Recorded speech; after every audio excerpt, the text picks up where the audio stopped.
Subscribe करें ध्रुव कृष्ण जी के YouTube channel को और हमारे वीडियोस को सबसे पहले देखने के लिए बेल आइकन को दबाना न भूलें। राधा रानी ने कहा, बेटा से अब तुम्हें यह गौलोक छोड़कर के मृत्यु लोक में जाना है। सुखदेव जी ने कहा, देख मैया, आप जानती हो मैं आपके बगैर एक पल नहीं रह सकता, और वो भी उस मृत्यु लोक में जाने के लिए आप कहती हो। आज मैया राधा रानी ने समझाया है कि देखो बेटा सुख, यदि तुम मृत्यु लोक में नहीं जाओगे तो कलयुग में जो कलुषित प्राणी होंगे और ये जन जन में श्री राम कथा और श्री भागवत कथा का प्रचार कौन करेगा। आज मैया की आज्ञा पाकर सुखदेव जी आए कैलाश पर्वत।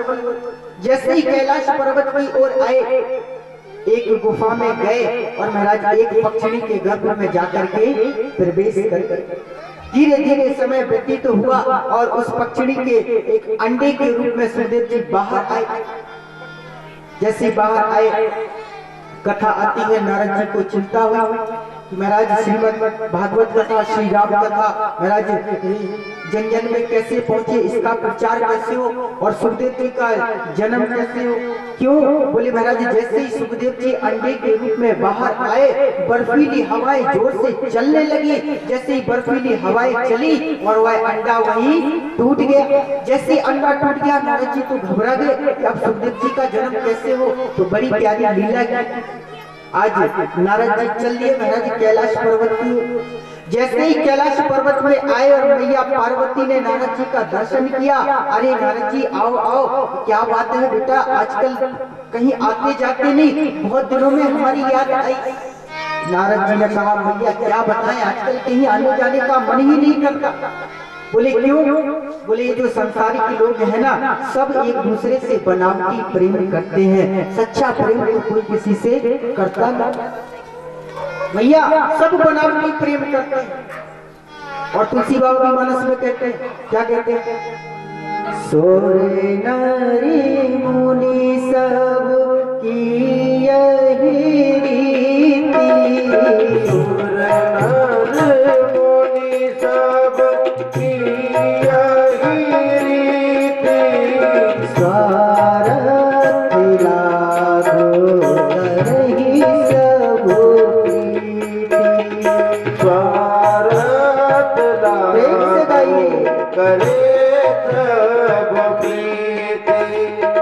कहा, भैया संसार के लोगों का जो प्रेम है बड़ा बनावटी प्रेम है, इसलिए मैं कहीं आता जाता नहीं।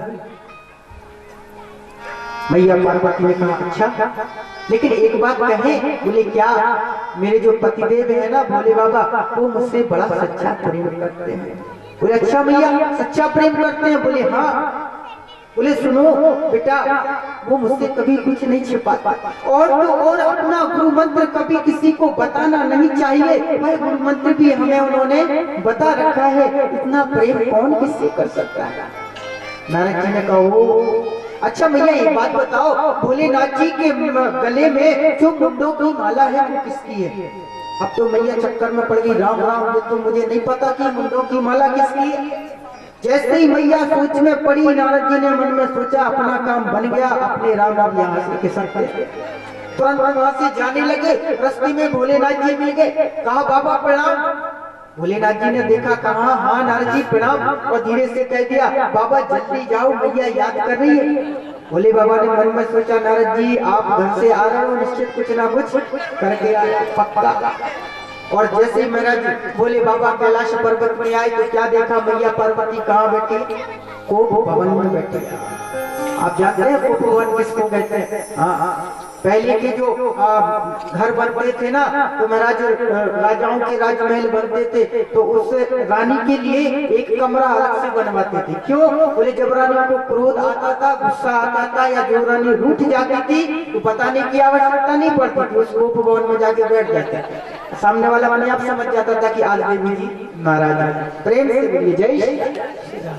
तो कोप भवन में आकर के बैठ गई मैया पार्वती। भोले बाबा जैसे आए, कहा देवी क्या बात है, आज तो बड़ी क्रोधित दिख रही है। कहा प्रभु बस आप मुझसे बात मत करो। बोले क्यों, हुआ क्या? कुछ तो बात है। बोले प्रभु आप है ना बड़े कपटी हैं, राम राम देवी जी, मैं और कपटी आपसे इतना सच्चा प्रेम करता हूँ और आप मुझसे कपटी कहती हो। अरे मैंने ऐसा किया क्या? बोले एक बात बताओ प्रभु, आपके गले में ये जो मुंडों की माला है ये किसकी माला है? आपने क्यों नहीं बताया और ये क्यों पहनते हो? राम राम राम देवी जी, आप मुझे कपटी कहती हो? सुनो, ये मुंडों की माला क्यों पहनते हो? अरे ये मुंडे और किसी के नहीं है, ये आपके ही मुंडे हैं। बोले क्या? बोले हाँ। बोले जब जब आप इस धाम को छोड़ करके अपना पंचभौतिक शरीर छोड़ती हो तो मेरा प्रत्येक जन्म की याद बनी रहे, तो आपके शीश को काट करके इस माला में पिरो लेता हूँ। बताओ इतना प्रेम कौन किससे कर सकता है? जैसे भैया पार्वती ने सुना, अच्छा बोले प्रभु अब तो आप कपटी नहीं महाकपटी हो। राम राम, अभी क्या हुआ? बोले एक बात बताओ, आपने ऐसी कौन सी जीवन भट्टी पी रखी है कि आप तो कभी मरते नहीं और मुझे हर बार मरना पड़ता है? कहा राम राम। बोले देवी मैंने श्री राम कथा, श्री भागवत कथा मृत का पान किया है, इसलिए मेरी मृत्यु कभी नहीं हुई। कहा प्रभु कृपा करके, आज मैया पार्वती ने हाथ जोड़े, कहा प्रभु इस कथामृत का पान आप हमें भी कराइए। बोले ठीक है देवी, चलिए। आज मैया पार्वती को लेकर के कैलाश पर्वत के मार्ग से होते हुए एक गुफा की ओर पहुंचे हैं। जैसे ही जोर से डमरू का निनाद किया, जितने भी पक्षी थे एक एक करके सारे वहां से उड़ करके चले गए। आज एक गुफा में आकर के बैठे हैं, सामने मैया पार्वती को बिठाया है। कहा देखो देवी, अपने राम तो आंख बंद करके कथा सुनाते हैं। हाँ क्यों? अखंड समाधि लग जाती है। तो आप एक काम करो, बीच बीच में हुक्का देते रहना। अपने राम को ये पता रहता है कि महाराज चल जाएगा कि आप कथा को सुन रहे हो। हाँ कहीं अगर निद्रा देवी आ गई तो महाराज पता ही नहीं चलेगा कथा कौन सुन रहा है। प्रेम से बोलिए जय श्री राधे। आज कथा का गायन प्रारंभ किया। पहले दिन की कथा हुई। जैसे ही पहले दिन की कथा हुई, और आपको पता ही है कथा कैसे चली। हाँ ऐसे नहीं चली जैसे हम और आप सुनते और कहते हैं। हाँ ये 3-4 घंटे बैठे और इसमें भी महाराज 10 बार उठाएंगे 10 बार जाएंगे बंधु, वो भी 24 घंटे। हाँ कथा कभी 3-4 घंटे में पूरी थोड़ी हुई। प्रेम से बोलिए जय श्री। 7 दिन और 7 रात्रि 24 घंटे लगातार कथा चली। मैया पार्वती कथा सुन रही है।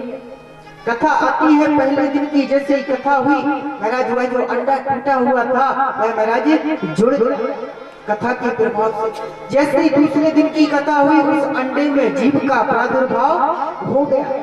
जैसे ही महाराज तीसरे दिन की कथा हुई, महाराज वह अंडा धीरे धीरे बढ़ने लगा। अब महाराज चौथे दिन की कथा हुई, और जैसे ही चौथे दिन की कथा, आपको तो पता है महाराज बड़ी मीठी मीठी रसगुल्ले की कथा है चौथे दिन की। हाँ कृष्ण जन्म की कथा है। और जैसे ही चौथे दिन की कथा हुई, प्रभु का जन्म हुआ, वह अंडा टूट गया और सुखदेव जी बाहर आ गए। प्रेम से बोलिए जय श्री राधे। जैसे ही सुखदेव जी बाहर आए, सुखदेव जी कथा सुनता है। 5वें दिन की कथा हुई महाराज। जैसे ही 5वें दिन की कथा हुई, मैया पार्वती को आ गई नींद। जैसे ही नींद आई तो सुखदेव जी ने मन में सोचा, जैसे मैया पार्वती को नींद आई है, हुक्का देना बंद कर दिया, बाबा कथा कहना बंद कर देंगे। तो बोले महाराज पीछे से ही हुक्का देना प्रारंभ कर दिया। 7 दिन तक कथा चली। 7 दिन 7 रात्रि जैसे पूर्ण हुए, जोर से जयकारा लगाया, बोलिए वृंदावन बिहारी लाल की जय। अब देखो हमारी आवाज नारा लगाया, मैया पार्वती की नींद खुली, छटपटा का नींद खुली। कहा अरे प्रभु, अरे वो पूतना प्रभु को मारने के लिए आई थी ना, फिर क्या हुआ? राम राम राम देवी, अभी तो तुम 5वें दिन की कथा में लड़ रही हो, कथा तो पूरी होगी, पूरी होगी। क्षमा करना प्रभु, मुझे नींद आ गई थी, नींद आ गई थी। अरे फिर हुक्का कौन दे रहा था? क्रोधवश जैसे ही खड़े हुए, एक हाथ में त्रिशूल उठाया, कौन है दुष्ट, कौन है चोर? अब सुखदेव जी महाराज को लगा कि बाबा मुझे जीवित नहीं छोड़ेगा। अब आगे आगे सुखदेव जी भाग रहे हैं, पीछे पीछे बोले बाबा हाथ में त्रिशूल है, और महाराज क्रोधवश भाग रहे हैं। सुखदेव जी ने पूरी त्रिलोकी का चक्कर लगाया, कहीं शरणागति नहीं मिली। अंत में पहुंचे महाराज कहा वेदव्यासी के आश्रम। वहां क्या देखा? इनकी पत्नी है महाराज बिटका देवी। शाम का समय था, बिटका देवी को जिमाई आई और जैसे ही जिमाई आई सुखदेव जी ने मन में सोचा इससे अच्छी जगह कोई नहीं मिल सकती और मुख के माध्यम से सीधे गर्भ में प्रवेश कर गए। प्रेम से बोलिए जय श्री राधा। जैसे ही गर्भ में प्रवेश कर गए बिटका देवी तो अंदर चली गई, भोले बाबा त्रिशूल लेकर द्वार पर खड़े हो गए, जोर से चीखने चिल्लाने लगे। वेदव्यास जी आ गए, अरे धन्य भाग्य हमारे जो आप पधारे। कहा देखो वेदव्यास जी, आपके घर में मेरा चोर छुपा है, उसको बाहर निकालो, मैं उसको जीवित नहीं छोड़ूंगा। वेदव्यास जी को हंसी आ गई। वेदव्यास जी ने मन में सोचा महाराज चोर छुपा है, हाँ अरे आपका क्या चुरा लिया इसने? हाँ रहते हो कैलाश पर्वत में, महलों में भी नहीं रहते, हाँ सोने के आभूषण भी नहीं पहनते हो कि वो चुरा लियो, गले में मेरा सांप बिच्छुओं को लटकाते हो, बोले इसने क्या चुरा लिया? तब भोले बाबा ने कहा देखो इसने कथा की चोरी की है, कथा की चोरी की है, इसीलिए बंधु कहते हैं कि श्रीमद् भागवत कथा या राम कथा को कभी भी व्यास पीठ के पीछे बैठ करके या खड़े होकर के कथा को नहीं सुनना चाहिए, कथा की चोरी का दोष लगता है। जैसे ही सुना कथा की चोरी की है, वेदव्यास जी आ गए, बोले प्रभु क्षमा करना, जैसा आपका नाम है वैसे ही आपका स्वभाव है। बोले क्यों? अरे बोले आप ही तो कहते हो कि जिसने श्री राम कथा और श्री भागवत कथा का पान कर लिया फिर उसको कभी कोई मान नहीं सकता। अरे इन्होंने तो श्री कृष्ण कथा का पान किया है, मारोगे कैसे? भोलेनाथ जी ने कहा बात तो सही है, लेकिन कोई बात नहीं, आज से मैं भी प्रण करता हूँ कि आज के बाद कभी किसी को कथा नहीं सुनाऊंगा। महाराज कोई भी ग्रंथ उठा के देख लेना, इस प्रसंग के बाद भोलेनाथ जी ने कभी किसी को कथा नहीं सुनाई। प्रेम से बोलिए जय श्री। भोलेनाथ जी ने कहा कोई बात नहीं बेटा, सुन बाहर आकर के इस कथा को तुम जन जन में प्रचार करना, ताकि कलयुग में जो कलुषित प्राणी है उन प्राणियों का कल्याण हो। सुंदर आशीर्वाद देके भोलेनाथ जी वहां से गए हैं। देखो बड़े सीधे साधे हैं भोलेनाथ जी, हाँ कुछ भी महाराज कैसे भी सेवा करो महाराज बड़े जल्दी प्रसन्न हो जाते हैं। 33 करोड़ देवी देवताओं में सबसे सीधे और सबसे अच्छे देवता है भोले बाबा, कुछ भी चढ़ाओ महाराज प्रसन्न। सब्सक्राइब करें ध्रुव कृष्ण जी के YouTube चैनल को और हमारे वीडियोस को सबसे पहले देखने के लिए बेल आइकन को दबाना न भूलें।